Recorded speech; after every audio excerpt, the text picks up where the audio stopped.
उस इंसिडेंट के बाद आप लोगों से मिलने के लिए कई सारे लोग आए होंगे, नेता भी आए होंगे, कई संगठन आए होंगे। कितने आपको अलग अलग रिलीजन के लोग आए और बोले कि हम आपके इस इंसाफ की जंग में आपके साथ खड़े? मतलब उस इंसिडेंट के बाद बहुत सारे लोग मिलने आए, बट सब हिंदू ही थे। उनकी कौन सी बात आपको सबसे ज़्यादा याद आती है? याद तो बहुत आती है कि शाम को आ जाऊंगा ऐसे कह के जाते थे। ऐसा थोड़ी पता है कब शाम को आएंगे ही नहीं। खाने पे जुटता होगा तो सबसे ज़्यादा खलती होगी।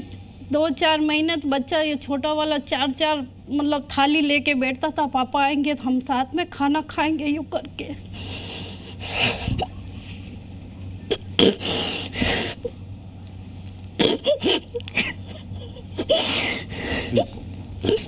पानी दे दीजिए प्लीज। अगर पानी हो तो प्लीज पानी दे दीजिए। नहीं रोइए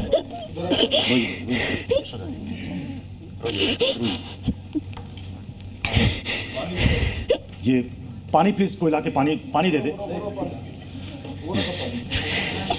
मैं समझ सकता हूँ। हाँ यश, हाँ ये पानी यहाँ रखा है प्लीज।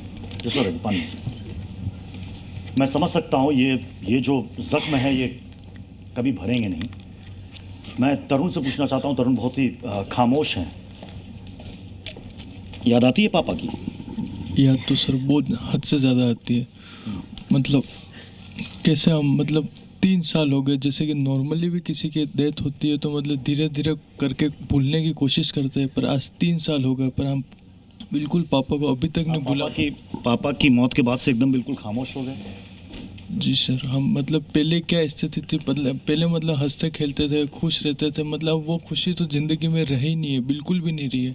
क्योंकि पापा तो पापा थे। अब पापा के बिना एक तो अधूरापन लगता है घर में रोज़। क्योंकि पहले हम क्या खाना भी खाते तो चारों एक साथ खाते थे। पहले पापा रात को 11-12 बजे आते थे तो भी हम खाना तो रात को 11-12 बजे खाएंगे, पर साथ में ही खाएंगे। आप लोगों ने यश उस वीडियो को तो देखा, आपने अपनी मम्मी को नहीं दिखाया होगा, कहीं आज तक बेटों ने नहीं दिखाया कि मम्मी मत देखो। आपने जब देखा होगा तो आप तो सिहर गए होंगे। वो जो चीज़ मैंने देखी थी ना, मैं एक्सप्लेन नहीं कर सकता उस चीज़ को कि मैंने पहली बार ऐसा कुछ देखा था कि भाई खूब भरे शहर में दिन दहाड़े कोई ऐसा कैसे कर सकता। आपको कैसे दोस्तों से पता चला है? कैसे पता चला? आप तो दुकान में थे नहीं। मैं उस समय वहाँ से पापा की दुकान से दूर है मेरे। एक्चुअली मैं वहाँ पे ई-मित्र चलाता था मैं। तो वहाँ से मेरे कज़न ब्रदर का फ़ोन आया था कि यश तू है ना फटाफट मालदा स्ट्रीट आ जा। उसने मेरे को नहीं बताया कि वहाँ पे क्या हुआ है।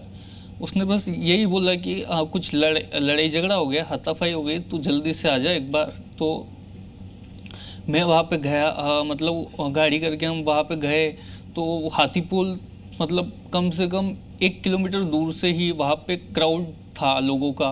तो मुझे समझ नहीं आया कि ऐसा क्या हुआ जो यहाँ पे इतना क्राउड है और उसके बाद भी पुलिस बैरिकेड्स लगे हुए, किसी को जाने नहीं दिया जा रहा। तो हम ऐसे बोल के आने दिया। मेरे साथ मेरा जो एक और कज़न ब्रदर था, उसको पता था शायद क्या हुआ है। तो उसने कहा कि फैमिली से करके आगे ले गए। और जब वो मैंने देखा ना तो मैं थोड़ी देर तक तो वहीं पे बैठ गया था। मुझे समझ नहीं आ रहा था ये क्या हुआ है। आपको लगता है कभी कि पापा उस दिन दुकान ना जाते तो शायद बच जाते? लगता ही है कि अगर शायद उस दिन नहीं गए होते तो ऐसा नहीं होता।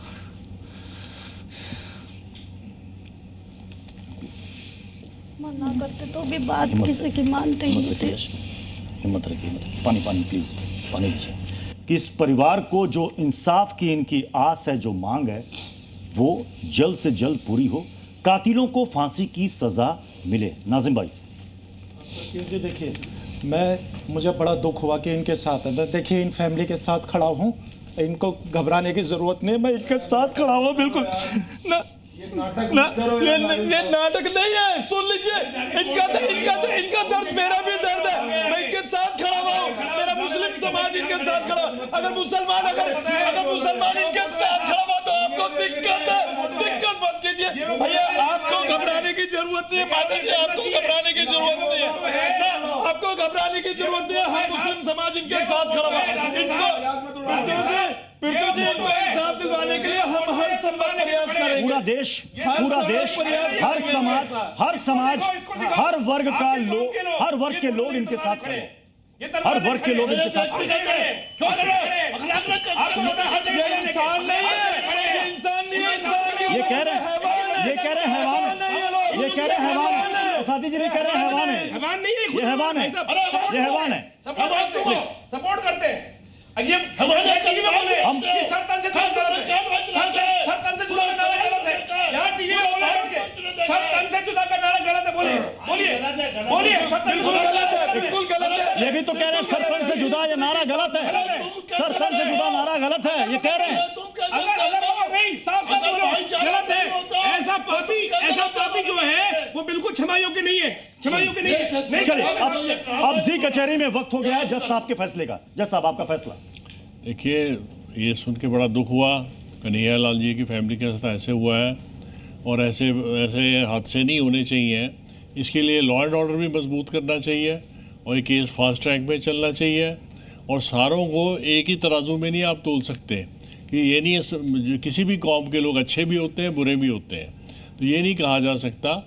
मगर हम ये आशा करते थे कि मुस्लिम समाज के लोग इस इंसिडेंट को कंडेम करते, इनके साथ कोई जाके सहानुभूति भी देता तो हम उसको मानते, ठीक है। मगर आपने यहाँ भी कहा आप इनके साथ हैं, बड़ी बात है, अच्छी बात है।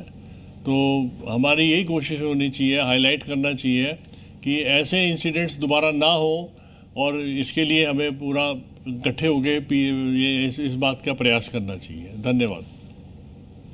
तो आज जी कचहरी की सुनवाई में बस इतना ही। फिर मुलाकात होगी एक नए मामले के साथ, एक नए मुद्दे के साथ। आप देखते रहिए जी न्यूज़।